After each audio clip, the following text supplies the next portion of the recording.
प्रिय बच्चों, आप सब कैसे हैं? आपकी परीक्षाएं प्रारंभ होने वाली है, इसलिए हम अपनी परीक्षा को कैसे बेहतर बनाएं, उसके लिए क्या क्या हम प्रयास करें। हम सभी को ये ध्यान रखना चाहिए कि हम जो CBSE की बोर्ड की परीक्षा प्रारंभ करने जा रहे हैं, उसके लिए हमें क्या क्या तैयारियां करनी है। सबसे पहले आपको अपना गहन अध्ययन है, उस पर अपना जो है पूर्ण विश्वास रखना है, क्योंकि आपकी परीक्षा सबसे बेहतर होनी चाहिए।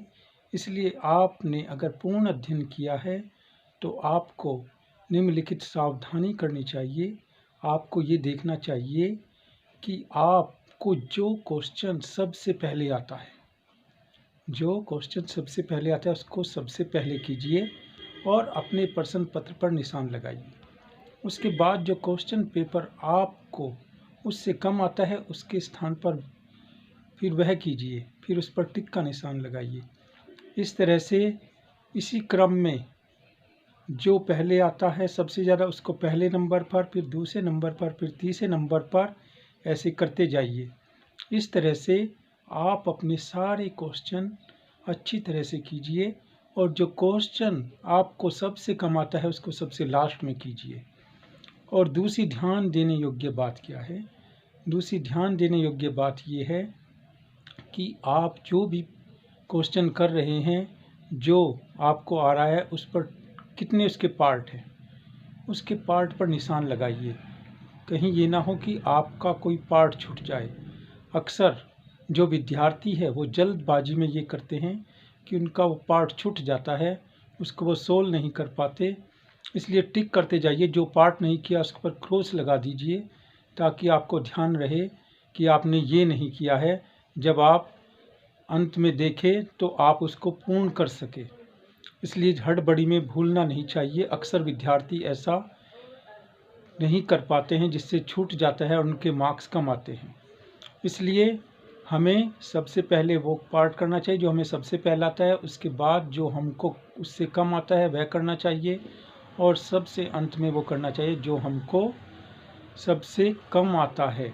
और ये ध्यान देने योग्य बात ये भी है कि हमें अपना क्वेश्चन नंबर अवश्य लिखना चाहिए, ताकि जो एग्जामिनर है वो चेक करते समय आपका मूल्यांकन सही करे, वो किसी आवेश में आपके अंक न काटे।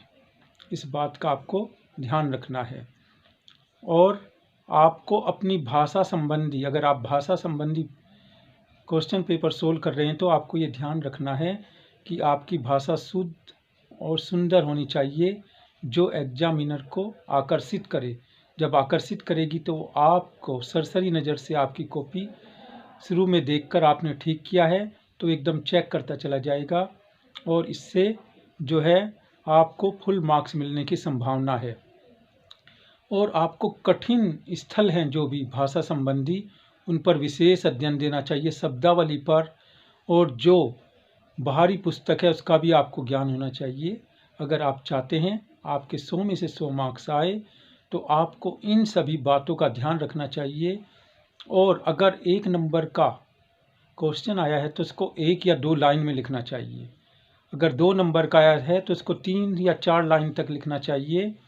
अगर 3 नंबर का है तो आप उसको 6, 7, 8 लाइन तक लिख सकते हैं अपनी स्पीड के अनुसार। अगर 4 नंबर का है तो आपको 80 या 100 शब्दों के अंदर लिखना चाहिए, या निबंध वगैरह में जितनी लाइनें लिखी हैं अनुच्छेद वगैरह में, उसको 1 लाइन को देख लेना चाहिए। अगर 120 का 1 लाइन में 10 शब्द हैं तो 12 लाइन लिखनी चाहिए।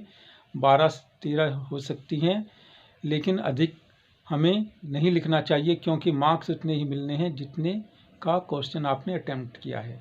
ये बात आपको अच्छी तरह से ध्यान होना चाहिए। आप अच्छी तरह से परीक्षा दें और ध्यान रखें, बाद में अपने क्वेश्चन पेपर को अवश्य देख ले, जो आपने क्वेश्चन पेपर सोल्व किया, कि आपने सारे क्वेश्चन अटेम्प्ट किए हैं या नहीं किए हैं। आपकी भाषा जितनी आकर्षक और सुंदर होगी, आपका पेपर जितना आकर्षक और सुंदर होगा, इस तरह से आप 100 में से 100 अंक प्राप्त कर सकते हैं और अपने जो क्वेश्चन पेपर है उसको अंक बढ़ा सकते हैं। आपकी जो परीक्षा है वो परीक्षा बहुत अच्छी हो। आप सभी को जो परीक्षा प्रारंभ हो रही है उसके लिए आप सभी को हार्दिक शुभकामनाएं। जय हिंद, जय भारत।